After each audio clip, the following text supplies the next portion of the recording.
All right, folks, I'm finished. Oh, recording in We progress. are. We are Understood. recording as we speak the panel, the film panel for the cast and the crew of this beautiful little film for the Netherlands. Ben is a repeat customer for me for Art is Alive Film Festival, and I'm super excited to have all of these candidates here with me. I'm going to start off with Richard on the bottom and have everyone introduce themselves and tell everyone who you are and what role you played in this film. Um, I'm Richard. I'm 51 years old, and we usually play in the movies of. Could you dumb the? Could you could you mute the volume? Oh, because Tarina and I are in the same room, so sorry about that. But That's fine. um, this time I play actually. I'm going to marry my wife in the movie, so that's really like my wife in real life. Yes. I'm going to marry in the movie. And and we are actually not married, so it's very nice to play off the marriage this time. It's like a general a rehearsal for the definite marriage, but Yes. and yeah, we played a couple of movies for Ben, Okay. and we already are looking at the next movie. So Very nice. All right, young lady, you're up. Which young lady? I'm sorry. I should have said Serena. My fault. I apologize. Okay, hello. Hello, my name is Serena, and I am originally from St. Petersburg, and I came to the Netherlands to study, and I stayed for the whole life. So I play, I act in the movies of Ben. I think it's already my fifth or sixth movie. And I also have a translation agency and language school. I speak 6 languages and I teach 5 of them. And I wrote the book, 32 Brilliant Ways to Survive and Thrive in a New Country and New Languages in New Life. And I'm writing now this one, Connected Worlds. This is another book.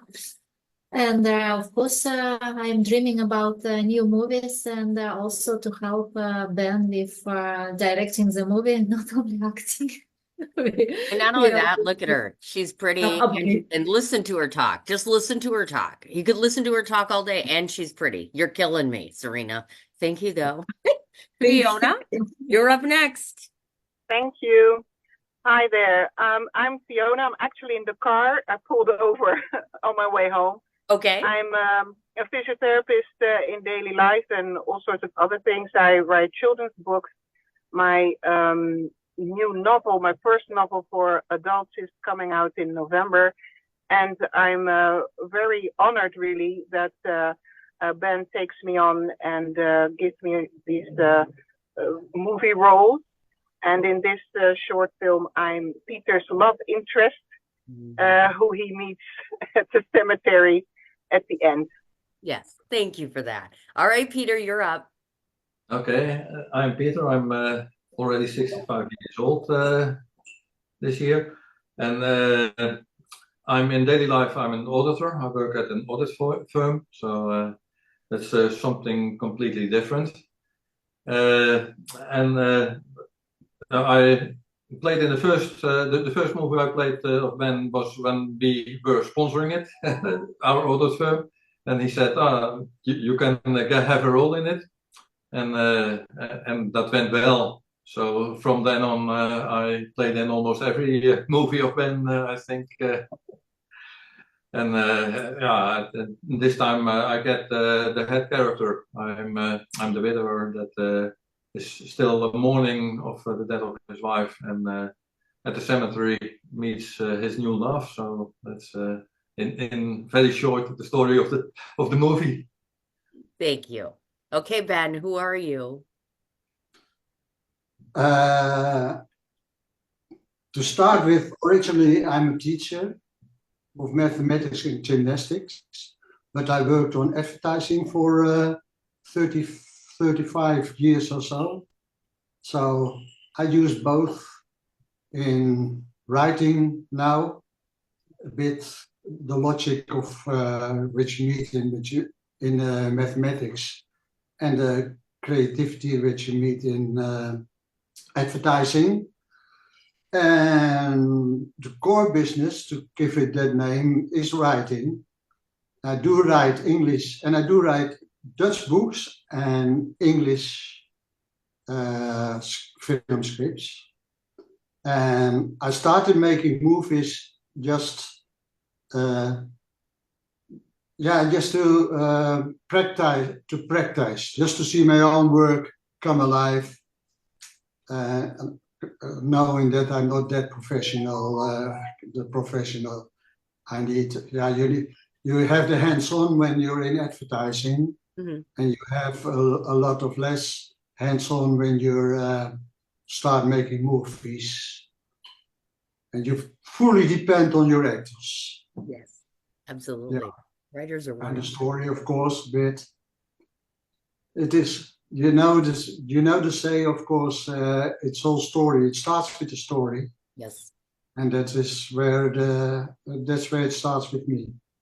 thank you. I do have some problems now with a story, because I'm looking for a story in which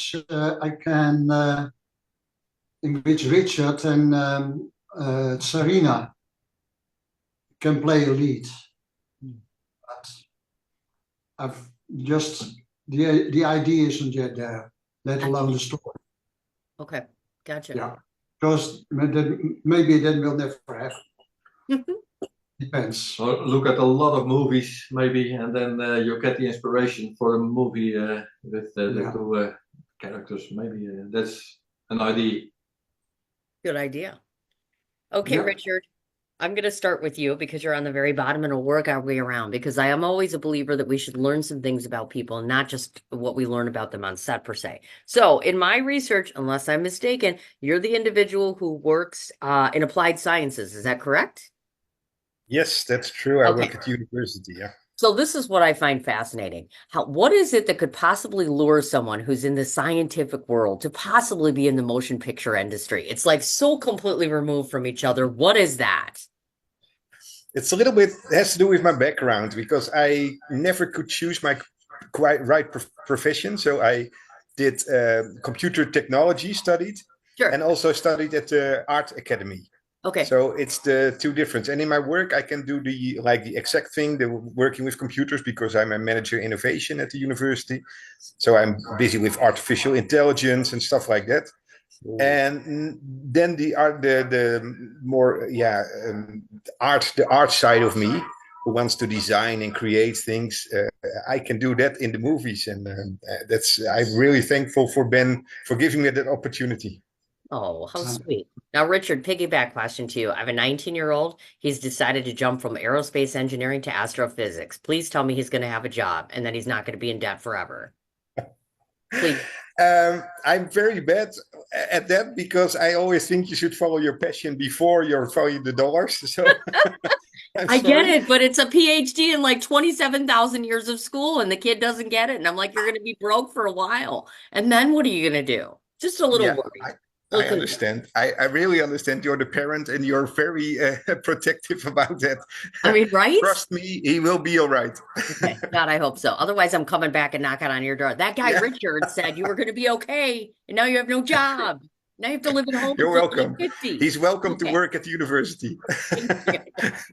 All right, Serena, I have a question for you. You and I are both writers. So here's the question. All of us find our inspiration or motivation for wanting to write from somewhere. So I'd like to know where that comes from. And can you tell me how you feel your writing is distinguishable from Ben's? I had a reason to write this book because I have a language school and I have a lot of foreigners. I'm teaching Dutch as a second language. Okay. And at first I interviewed my students about their life in the Netherlands and what are the difficulties of moving to the new country and studying new language. Mm-hmm. And I have my program on the YouTube. The name is The Dreams of the New Dutch. And after I took these interviews, I thought it would be nice to make a book about this topic. So about for all the people who are coming to the new country, for them to know in maybe if they read the book in 5 days, they can know what I know by living here more than 20 years. So they don't need to wait 20 years to know what I know.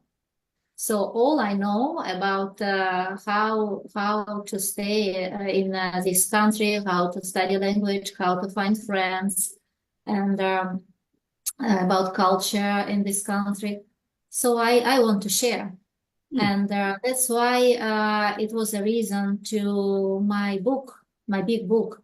Before I wrote some small books about diamonds in Brussels and about in Antwerp and about Champagne, but not such a big book as this one, because this book is 333 pages. And also some activities to do after you read the book. You can answer some questions. It's more like psychological book, because I'm very interested in psychology of the people, how Really? they learn languages, how to be here happy in a new country without coming from other cultures. So I think because I'm so curious to new world and new people and new languages, so I think that was the reason why I wrote the book. Okay. And then it was funny because before I wrote the book, I went to the club, writing club, and I was sitting next to Ben because he was also on the course. Okay. We were writers. So, and then I didn't know that he's making movie. And I said, I know, actually, I want to write a book, but my dream is to act in the movies. But I think I will never be able to do this because I cannot now go to Hollywood and to start my study. And then Ben said, you know, I'm the film director, so maybe one time I will invite you for the movie. And I thought, no way, he's not going to invite me for the movie. And okay, we finished the course, and then Ben, they called me in about half a year, and Oh gosh. he asked me first to make a subtitles for his movie, and then he said, while you were making subtitles, maybe I will have a small role for you. And so And look at that. to cooperate, yeah. And then I make the subtitles, and we went to film festival in St. Petersburg because the subtitles were in Russian, and then we won a public prize there. Oh, look at that. Thank you for that. That's a lovely story. Very nice. Ja, Okay. dan zijn jullie aan de beurt. Straks is Peter aan de beurt. All right, Fiona, I have a question for you. It's a twofold question. First of all, I'm 55. I'm old and everything hurts. You're in PT. Now, I know you're going to tell me how to fix myself because I'm over this. I just got old overnight. What is going on? I'm not kidding. Like everything is aching and I want to know why. Can you help me? Well, I don't want to talk about the change and all the aches and quirks. Oh, no. That's all you need to say. Goody. It's all better after this, right? Said no one. That's what I thought. It's just supposed to happen that way. Just keep on moving. I mean, I'm Just keep alive. on moving. I'm breathing. Okay, so I'm good with Right. that. But I'm like, okay, we have to start with the PT question, but on a serious note. So I heard you talking about wanting to put together a novel. So the twofold question I really have is A, talk to me a bit about the upcoming novel. And then second of all, did you have any experience playing like a love interest in the past before this? The novel,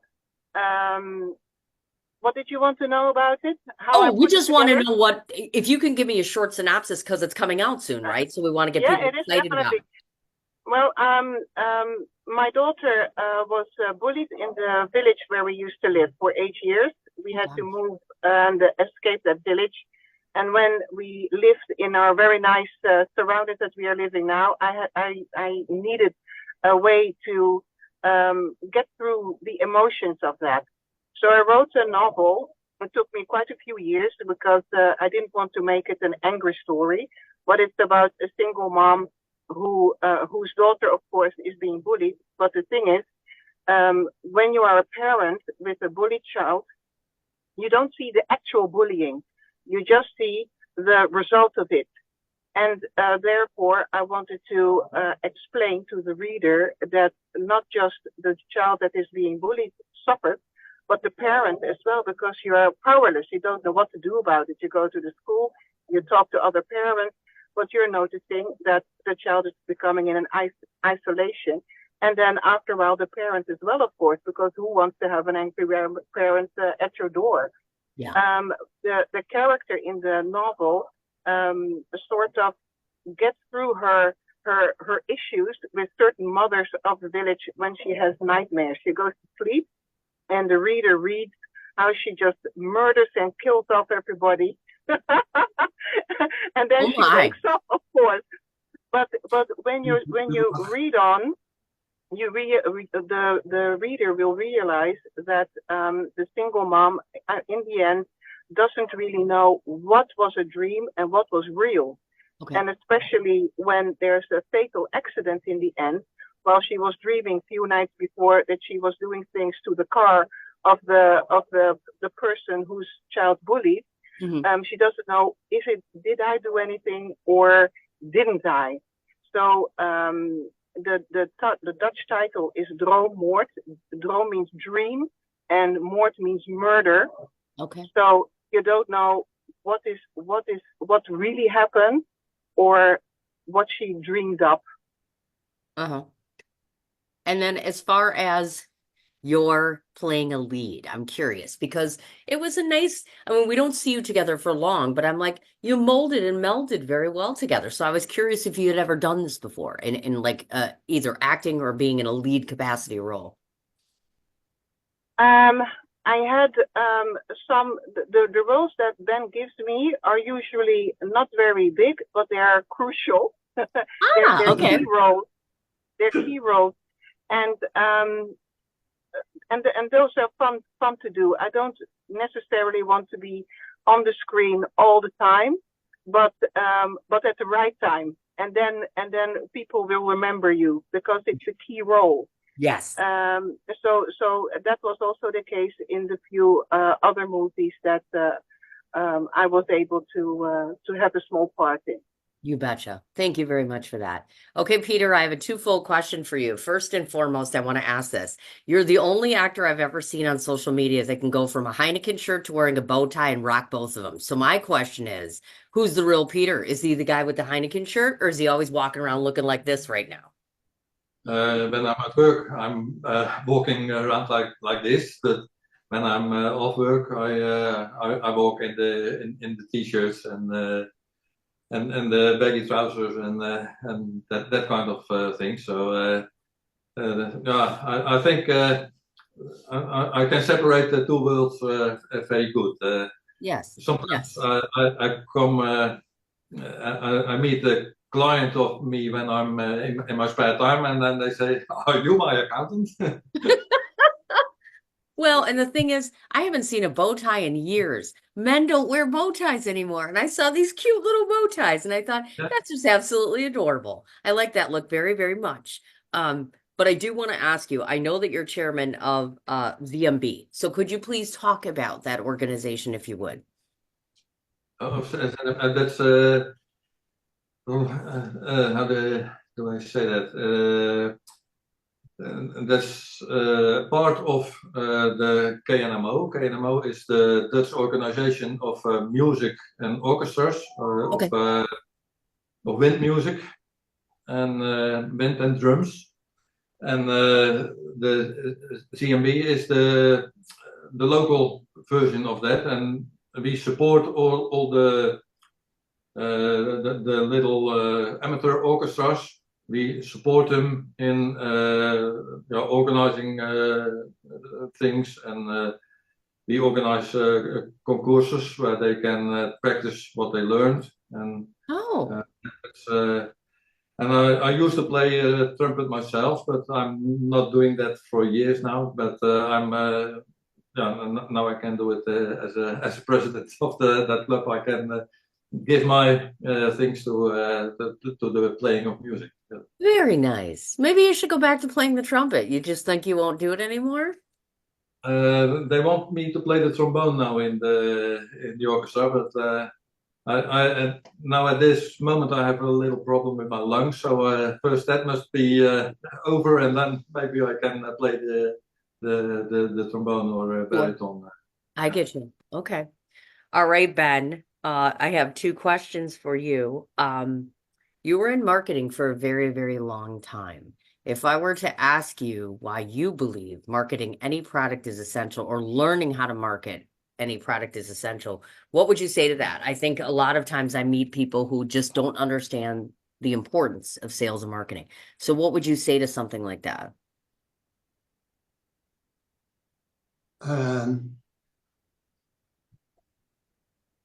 Of course, it's important in every product and in every idea and every good you want to sell. Most of the time, it's used. Marketing is used to sell things, but it's not the selling part. And marketing makes you think about all the ingredients to make a product successful. Mhm.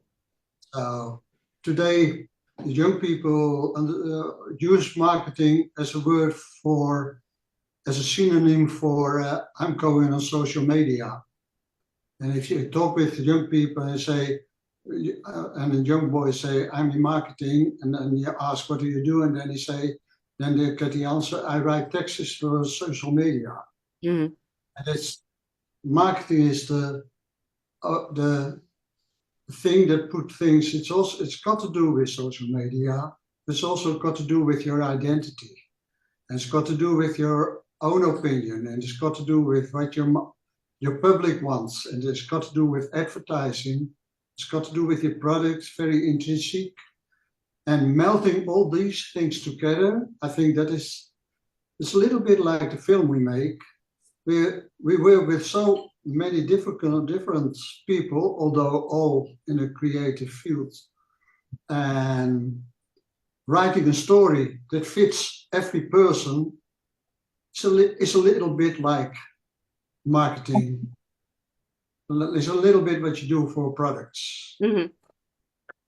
And so it's a creative job.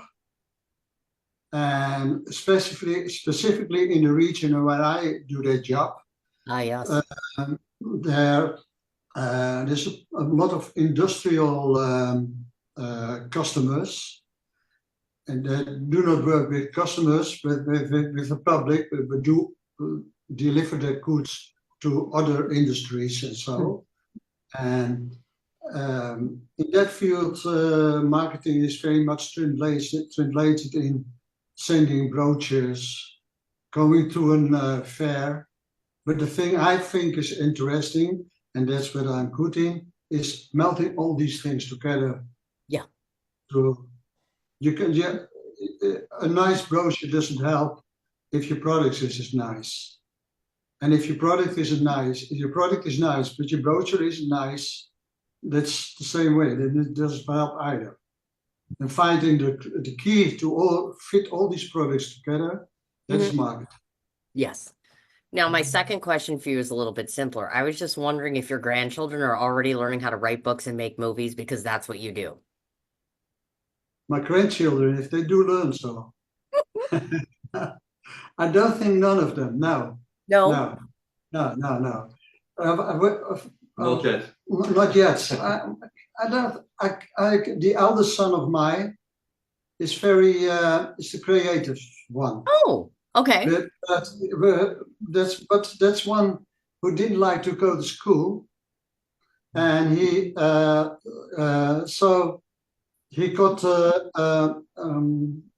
a builder, like what is it, woodwork and things like okay. that. But he learned himself in practice to build his houses, and now you see the creative part with he has from originally. He just designed the houses too. Oh. And now the building is not a core business. He must build his houses, but designing these houses that makes him standing out in that job. And that's the creative part. It took a long time to see it in practice, but he had it from the start.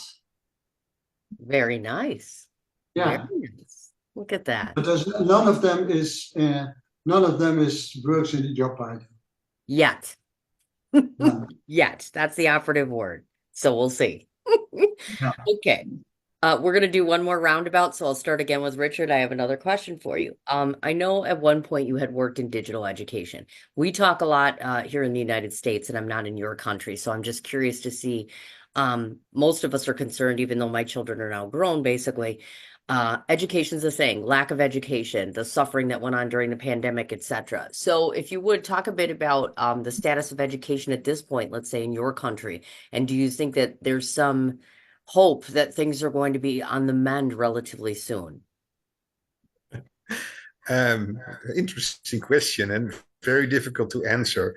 Oh, If you no. see the coming wave of artificial intelligence, Yes. we have to focus on a completely different way of testing our students, because we were used to let students work and then they would turn in an assignment.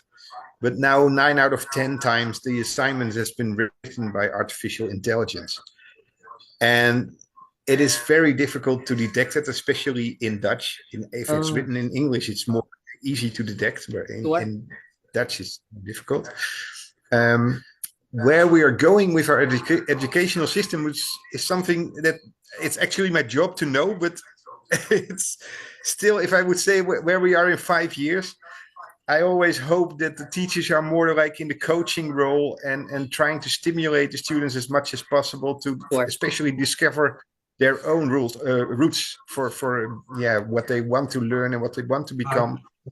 But it's difficult, and there is a lot of knowledge inflation. I think that most of the diplomas are going to be less and less valuable, and especially people with a lot of effort and passion will be successful later.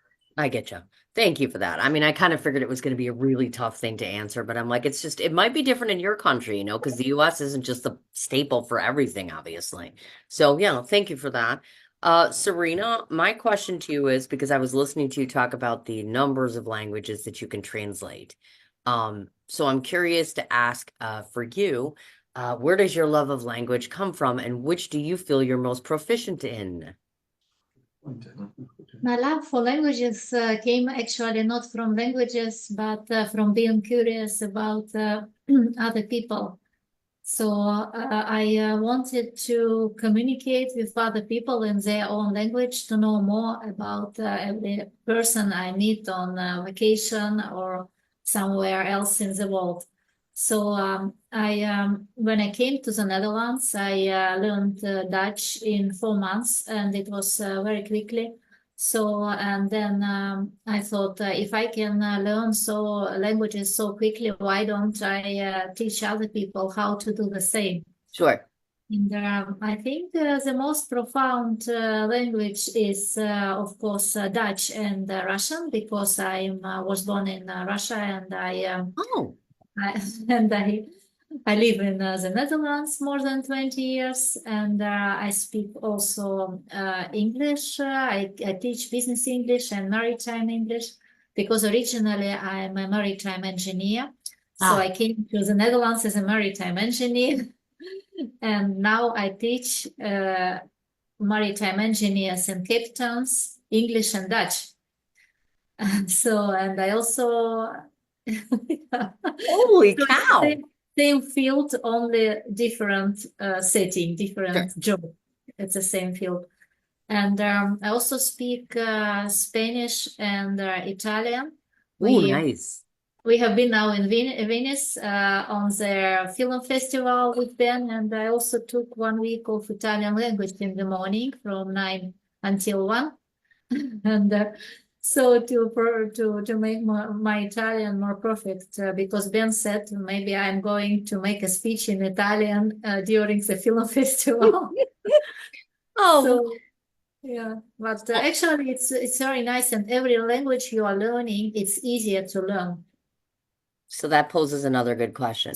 So the love of my life was Italian. I'm going to venture to guess that I'm very partial to Italians. So now the real question becomes, how do I quickly learn how to speak Italian? Because what if he shows up and I don't know how to speak his language? So is there a quick go-to way to learn this?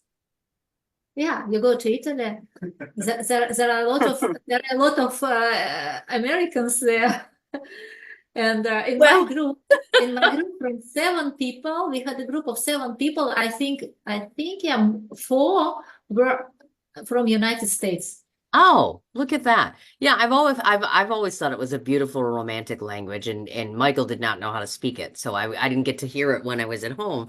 And so my thought is, well, at some point, if I eventually try to find someone else, I'm sure he'll probably be Italian. So I thought it'd be romantic to be able to speak in Italian, but it looks like it's very complicated to learn. No, it's not. Grammar is complicated but you can start and make simple sentences very Oh. quickly. But the grammar is a little bit difficult, but it's not difficult, not very difficult language Thank to you. to learn. So if you need some advice, come Yes. to me. I'm sure that's going to be happening soon because it's getting to be that time. After about 2.5 years, I'm like, yeah, it's probably time to start looking at that. So I'm like, I need a couple tools in the shed, and a girl who can speak Italian would probably not hurt. So I'm like, okay, so I'll be knocking on your door, Serena. Thank you very much for that. Okay, Yeah, you're Fiona, I have 2 questions for you. First off, you're a parent, and so I'm always curious to ask this because when I tell my kids what I do, they have no interest. They don't care. They're like, "Yeah, that's great. You're on TV. Oh, yeah, it's great. You watch movies. Okay, moving on. When can we go do this?" So, A, I'm curious to ask you what your kids think about your participation in film, and number 2, can you talk to me a bit about how you view the industry in your country, meaning from an acting perspective? Is there a wealth of opportunity for you there? Right. Well, my daughter is 19, and the only thing that she likes to do when I show her that I'm in another movie is cut out my bit, share it with her friends, and laugh a lot. And then she tapes how they are laughing, and then she shows me. Thank you very much. Oh my gosh. So that is what my daughter does. But I think in secret she's actually quite proud that she has a mother who does all these different things and be on the radio or doing this interview or being in the limelight at some sort of way. Sure. So secretly, I think that your kids are also proud of you, but they don't want to tell you because of course that's not cool. Of course not. No. I do. So, I get it. so I know. So the next question was about the Dutch film industry. The Yeah. Dutch film industry is like the Dutch book industry. It is very difficult because there is not much budget or subsidy or money to go around to really make a really good quality movie. Okay. And you really need to have contacts, I think. If you really want to make it, you should make that your full-time job. To go to the places where the producers are, to go to all these film festival stuff, get people to know you, just to get a foot in the door, make good quality stuff, and get the right person to read it. I was very lucky that at a very large book publishing company, a friend of mine works, and she got somebody to read my manuscript, the one that is coming out very soon. To HarperCollins. I don't know if that says something to you. It's a very large one. And they sent me an email that they read it, reread it, talked about it, had meetings about it, and they decided because they were working on a novel the last 3 months with the same theme, that was the reason why they didn't want to do a second book with about the same theme, but they did like my writing. So I was very chuffed with that refusal. So I know that I'm able to write, but it's very difficult to get a large a book company or film company to actually look at your stuff. You really need to know somebody in there to get the right person to read your stuff. And in my case, with my book, I was 3 months too late. Okay. They were already busy with somebody else's which was about the same theme and the same topic. Mhm. But that is just sometimes how it goes. I guess we just have to keep on trying, and I think that with this last film, I think Ben never came so close to actually getting to that inner circle as now. So I think that the world is open to us. Yes, I would agree with that. Thank you very much. Okay, Peter, Welcome. 2 questions for you. First of all, every time I see you, I'm shocked you're playing a widow because that was kind of like, okay, there's a gentleness to this, etc. Because if you folks have ever watched Peter, and I have in the last few productions, and I've gotten to interview him a few times, you're very serious. In fact, you're so serious, I wonder, what do you do at your home life? Are you this intense at home? Because you're very serious a lot. And I'm like, is it just the actor thing, or are you just really that intense all the time? No, I think Ben writes the roles for me a bit in my character. So, and my job, I have to be very serious also. Okay. So that's why I think that's a part of me that's very good developed. Ah, But I can also be more of a lot less serious when I'm at the private things, and I can. But there's always some seriousness in me that I can make jokes and make fun and that kind of thing too. And when I was younger, I regularly went to dance parties and that kind of stuff, and then other people had to get drunk to have fun, and I could do it without drinking. So good for you. I think that's some fun in me too. Yeah. Well, and also, have you entertained the idea? Because I could easily see you putting together a script or putting together a compilation with these folks, etc. Have you ever considered being on the other side as a filmmaker or a scriptwriter? No, I really, I think my creativity is not that great. I can, no, I'm creative at thinking solutions for people how to pay less taxes or how to get their undertaking to the next generation or something like that. And that's my job, and I think I'm pretty good at it. But no, I haven't been thinking of writing something other than writing speeches when I was in politics. So I also have been a little bit in the county politics, and then I wrote my speeches. But that's all the writing I did. Gotcha. Okay.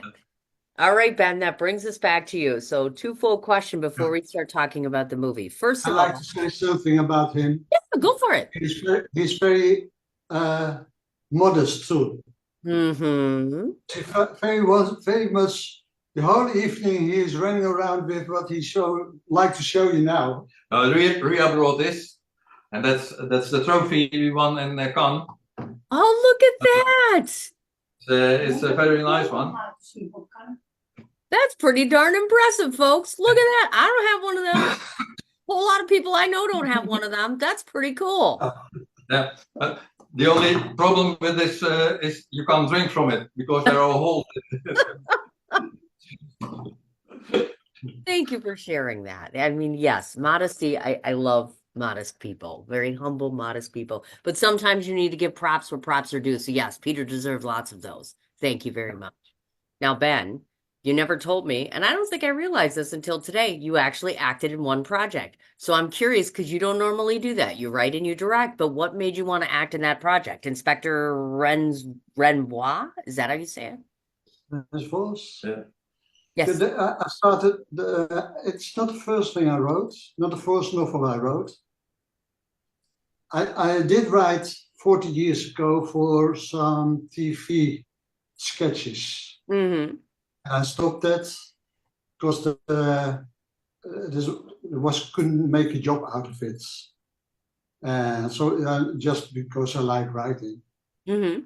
And when I stopped my advertising agency, I I just decided to do something instead of just not doing nothing. Okay. And that was the writing. And I wrote a novel to start with, which is being translated in Russian today's and in Spanish, and perhaps also in Italian, in Chinese. Okay.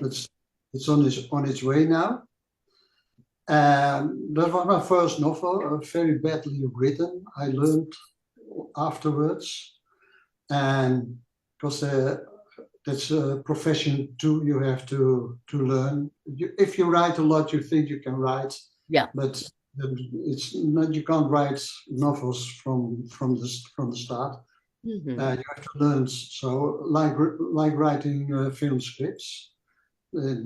Okay, I won a competition with my first film script, but still I had to learn a lot. And when I started writing, I started with a very serious book. That is the badly written book. Mhm. Written book with very serious subjects. It's about a Jewish boy and a Christian boy and a Muslim boy who work together to market television after World War II, because at that age and that time they think with television there will be mutual understanding and there will be no more war. That's why they developed television. They grounded television in that way. So it's a bit about history, but I said technically it's badly written, and I thought I write one serious book, and this is the serious book, with one which, by the way, still won prize from, maybe Richard don't know, from a prize from the university Richard works for. That was about the time Richard didn't work there, so it's quite legal. And I thought, no, at that time I thought if writing is easy, I just write an easy to handle short detective story. And that was Rens Vos, about a pensioner policeman who liked his job that much that he can't stop. Now he's pensioned and still working on that job. Oh. And I wrote, it's a serial, and I think I wrote 10 sequels, you call, in 10 books about. I read 10 books about. And one of the first movies I made was a movie I paid for because I wanted to market it. I wanted to market this as, I wanted to send it out to TV stations, which also difficult to get foot on the ground there. I bet. So I made, I had a pilot made in Paris, in which I play Rens Vos himself, the pensioner himself, the policeman himself, and I very, very shamefully I remember that actually the film they took is a film of about 25 minutes altogether, and it's in English because I thought marketing-wise it's better to make it in English. Sure. And we were in Paris. And we had an actress in Paris, we had a filmmaker in Paris, whom I paid. That was still possible when I had my company. That would never be possible at this time anymore. And I paid for it. And the night before we arrived in Paris, I realized, I had to learn my text. Oh. I didn't know any text. Don't tell my actors. Because don't tell them, because it's always about text. Learn your text, learn your text, right. Learn your text. But I didn't know them. But I was lucky because my counterparts, the woman I played to, knew the text, knew the script totally by head, totally. Okay. My text included. So she could hand on. It's your turn. It's your turn. That was one of the first movies I made. Yeah. So my second question is this. So when you look at all of the work you've done between the writing, the directing, and acting, and you're, a whole 40 years old, I know how Yeah. old you are. What would you say to someone who happens to be your age and let's say they watch this story and they say, I want to be like Ben. What would you advise them to do to start in your direction? Actually, it's a kind of marketing thing. It is not just being, it's not just doing the things you like. It's Yeah. also doing things that work in some way, Mhm. and that does mean something for other people, and that in which you use your skills.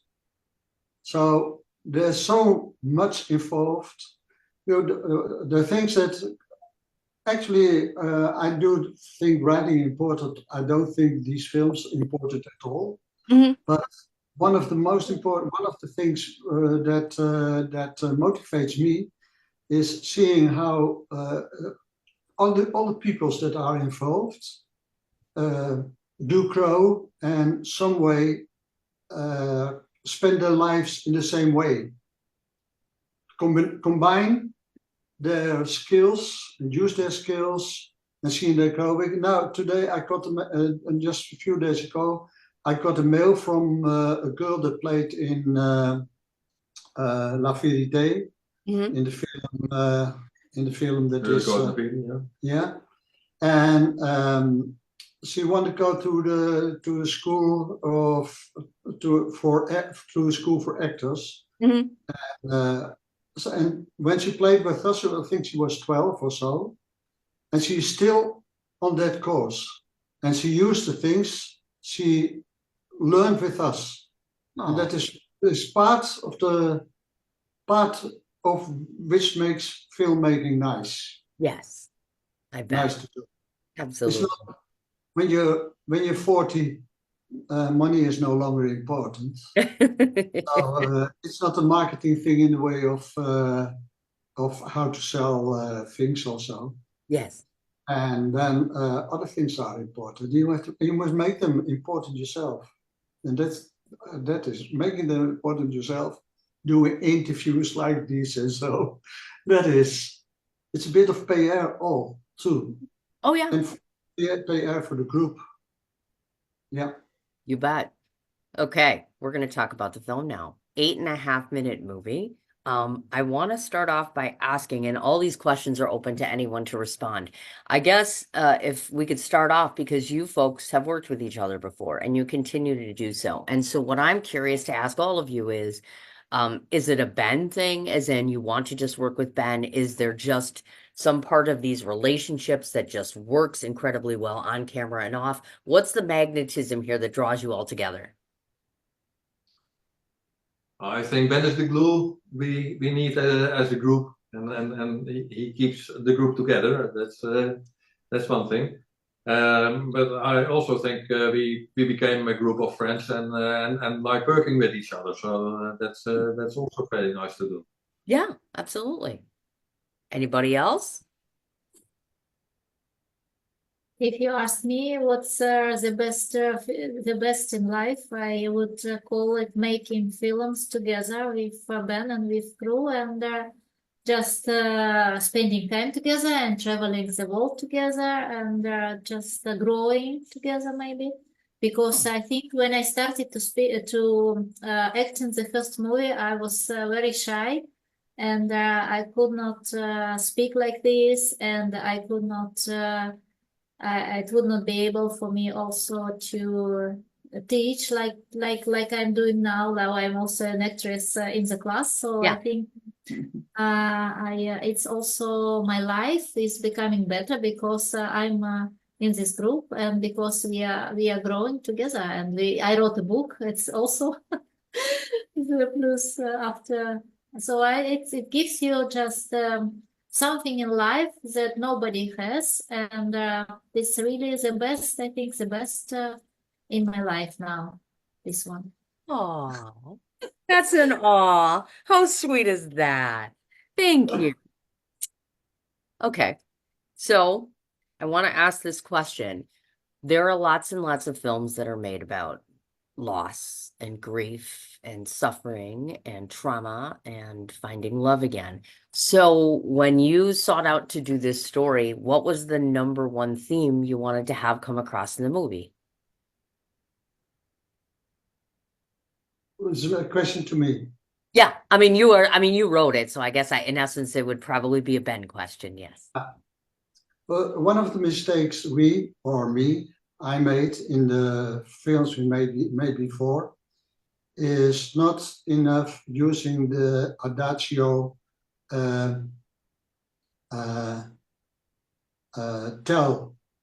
show, not tell. Mhm. So to make progress in my own works, I wanted to write a new movie with as less words as possible. Mm-hmm. I wanted to, that was the start of it, I think. I wanted to make a movie in which the movie tells the story. Yes. And so there isn't much spoken in this one. Yes. And That's easy for us because we don't have to learn very much of the script. yeah. That's also true. Yeah. Second, Peter had helped us a lot with being very loyal and always coming in time, always knowing his texts and so on. When like Fiona, when his role was still very marginal. So I don't know if I was searched for a movie in which I could this time move Peter forward, but it certainly helps because I wouldn't have written this story if Peter wouldn't be there. Oh. Yeah, I think this movie suited Peter, and that's one ingredient of this movie. And the third one is, for the first time, I wanted music made, and we made a movie for the big festival in Cannes, Mm-hmm. which wasn't good enough for the big festival, but we won the spin-off. Mm-hmm. So I made it in French, and the text that is in the movie I wrote in French, and I used a French chanson Mm-hmm. in the music, just to feel the mood, because that's the mood I like to have in that. French, it's about love. Yep. French, and it was for a French festival, and someone from Paris did write a song, the music, and when I heard her talking, I thought, oh, her voice shoots her music. Yes. So I asked her to sing the song too in French. And because he's from Paris, he made a lot of corrections on my French. And that made the film you see actually is French, Mm-hmm. and the subtitles are in English. Okay. So Now, I think that's the base of this film. can I ask? Very, very important. Like you said, there's a lot about grief. When you're talking about films, it's always about grief. You got the impression it's always about grief. And so a little bit marketing-wise, you ride on that grief train. Everybody does. Yes. And that's what I did on purpose.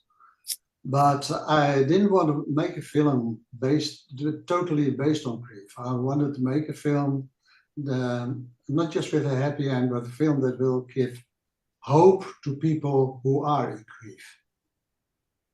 So, and Now, that's what I tried to do. So you did, and you did it well, by the way. Peter and Fiona, I have a question for you because you have such a very intimate but very quick moment with one another. And so in preparation for that, did you kind of distance yourself, or did you work on the relationship before you actually filmed it and then shot it? I think we just we just shot it because it was a very, very cold day. Oh no. And yeah. We had to And- make the warmth ourselves. And we did our best to not make so many mistakes, and so that we didn't need many takes to do that. Okay. And what Serena said earlier, we have become not just acting colleagues, but we have become friends as well. So I actually like Peter, and therefore it is very easy, to show that as well.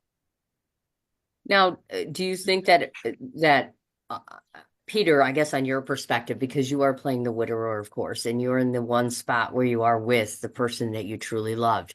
And so when you were doing that, how did you keep yourself in that moment and then switch to being open to seeing someone, if that makes sense? Yeah, how do you do that? I think it came pretty naturally. We had a good director, Ben, and his co-director Richard, because that's the other role Richard had in this movie.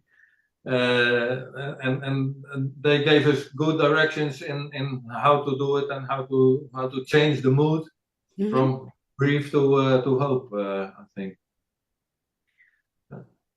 Because you were performing in a role which I assume that you have not lived, as in you're not a widower and haven't done that. So a lot of times actors will say to me that they will go out of their way to do extensive research to learn how to embody that character. In your case, had you done any of that? Not especially. I've seen movies with widowers and widows, and I experienced that in my surrounding, in my family. I have some losses, so I think that's that gives you the way how the mood is in that kind of things. Maybe it helps, but I haven't thought about that. But I lost my father-in-law and my father in preparation of this movie, so maybe that's something that helps in playing the mood that was right for this film. Oh, goodness. And another question, as it relates to the married couple. So this is my question relative to those characters. It's again a very short interaction, but it almost seems as though the widower is walking up to them with a specific purposes, and he has learned something through loss to pass on to them. Was that done intentionally? Is that the whole purpose of that? That's just me as the reviewer there for a second. No, it was that shot was there were two changes in it. I think the one was the little boy playing football, playing Yes. soccer. That was one thing that brings back memory with me. And then when walking the street towards the cemetery, encountering the married couple with so much laughter in them, that was also one changing moment in the mood from grief to finding the happiness again. Yes. And it was a beautiful, I love that little scene. I was like, it was just so much about this I like. I have to talk about technique for a second because I'm very curious. When you did the flashbacks, that sort of filming that you did, how did you orchestrate that look? To me, Yeah, the flashback, because you did that, right? You orchestrated the whole flashback scene where and the grain and how it looks. I'm curious how you accomplished that. As a whole, not to look as a person, not on the way he looks. I No, it's in the actual look. Yeah, one essential part of it is that the wife he missed, Yes. and for the rest, everything went smooth on its own. I think we had to throw away. I think we had about 6 or 7 takes or so. Okay. And we had to throw away. If it was 7, we had to throw away 6. And if it were 9 takes, we had to throw away 8 because there was very, very, very little left. we could really use. I could really use in the post. Ah, But the essentials were there. No. And I think all the way I write these kind of films is very much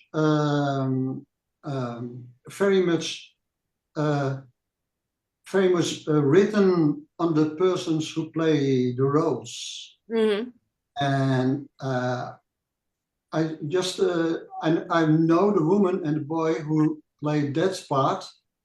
I knew they would like to play it, and they like football, and they like playing together. Yes. Mama and it's kind of like playing together, and then they act naturally. They just play like they did the day before, or they Yep. do it every Saturday. And I like everything I like to write. Like Richard and Sarina Mhm. both like to play a wedding, a wedding couple. So actually, when we discussed this role at the start, Sarina came with the idea, "Oh, I have a wedding dress. Can I use my wedding dress?" So they like to do so. So Okay. I don't have to say act as if you like it, but they Yeah. do like it. I And get that's you. what you see in this movie. I You also see the remember that we had some scenes in which Peter had a very old camera, and I think we all cut them out. But it was like he was on vacation and he was taking pictures. Oh, He was nice. remembering that, but it was hard to use. So I think we cut them all. Okay. But if you look closely, you will see that he will wake up of his daydream because Ben is coming across the screen. So he's in the movie as well. He's running by. Oh, And because this person is in such a hurry, you see Peter wake up from his daydream and mhm. suddenly realizes where he is. But it's actually Ben walking very fast in front of him. Ah, look at that. Dus een soort of Hitchcock effect. To wake him up. Now, when you look at that scene, now you must have an editor or cinematographer because it looks, you know how it almost looks like rain coming on the picture. You know the scene I'm talking about? Yeah. Do they have to use what technique do you know how they do that? I like that effect, and I'm just trying to think of what's the term for that, the way that's shot. I know very little about post and about tricks. Okay. But lucky enough, my the program I use, it's a German program, has got just one function that says, I don't know how it's called, history or so.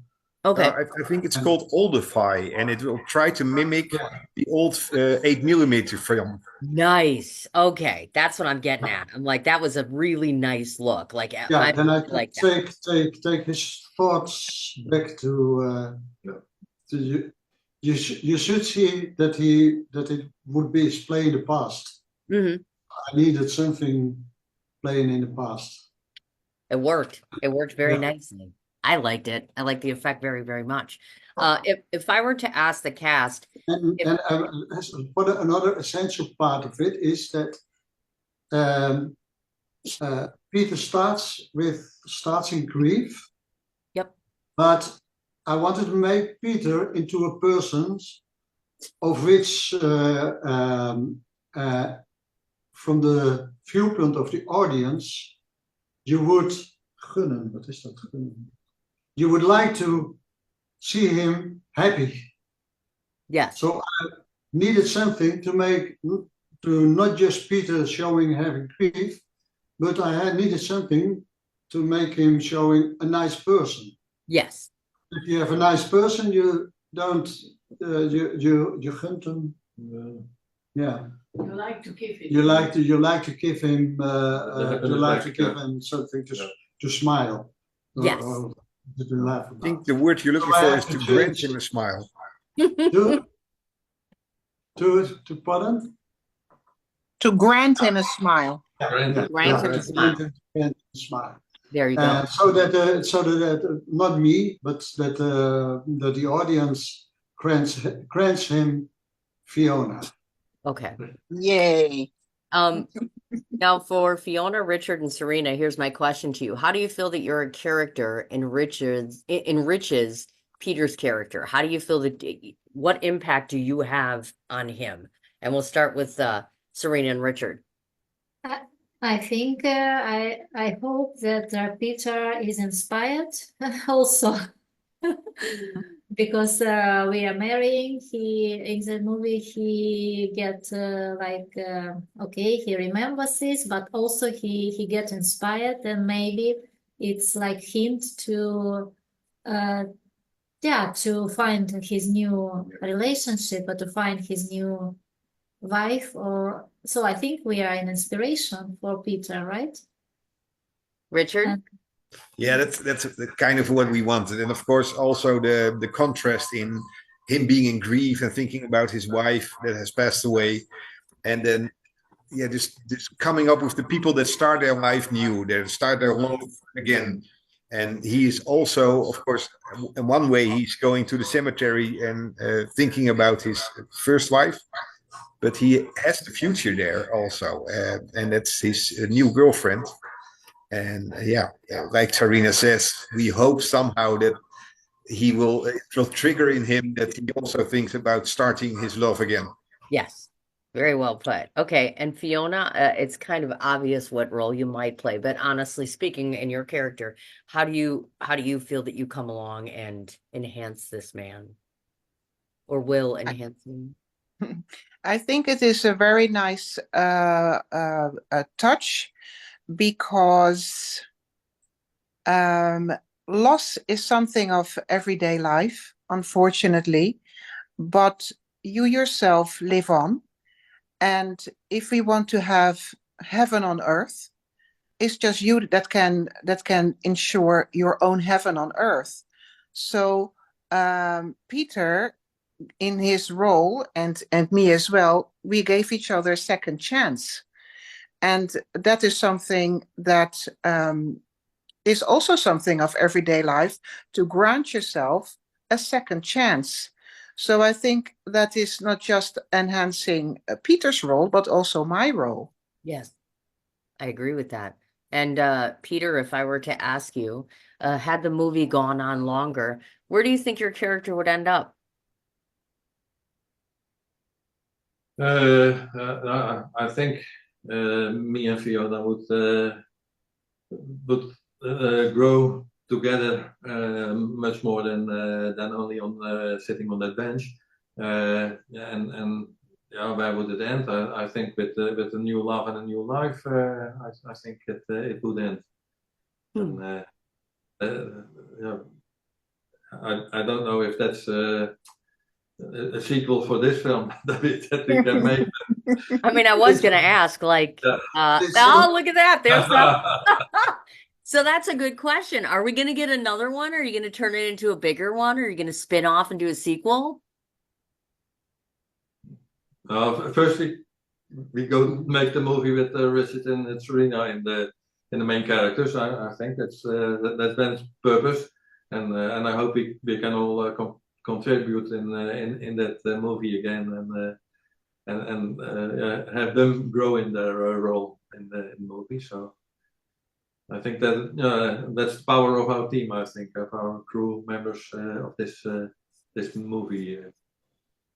I like to add something about the relation between Fiona and Peter. Yes. Because they fit so well. And such a strange thing in film is they both don't act. There's not much to act. They play their own role. They play their own character in a way. But I know them both. And maybe after this movie they will be very happy, but I know they're totally different persons, which you don't see in this movie. No, it's also a kind of acting, perhaps. Yes. It's not acting, but still the magic is there. Oh. I think also, if I might add something, Sure. that if Peter has gone through these losses very recent before the take, he can understand how that feels if it were his own wife. Yeah. I haven't had a relationship since my daughter got on this earth, and she's 19. So I can also relate to being ready for that second chance. And that was something that I just put upon myself to have that feeling. And perhaps that is also something that helped creating a believable relationship between Peter and I at that moment. It's a good point, actually. Thank you for that as well.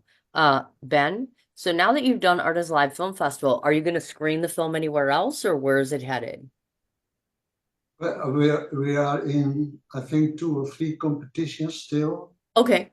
and we choose them a little bit in the neighborhood, because we are waiting for Paris, a small festival in Paris.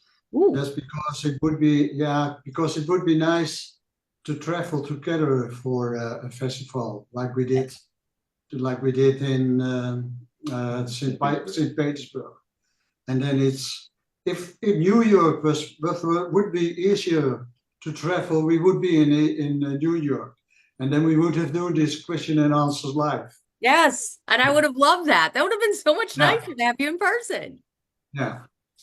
Except maybe Peter, because he scares me a little bit. Not in a bad way, just in a good way. I'm just a little nervous. I'm just kind of like, he's probably mad right now that he's looking at me, and I'm thinking, oh my God, he's so serious. He's probably going to holler at me. It's the intensity. I'm telling you, it's the intensity. He just looks so serious all the time.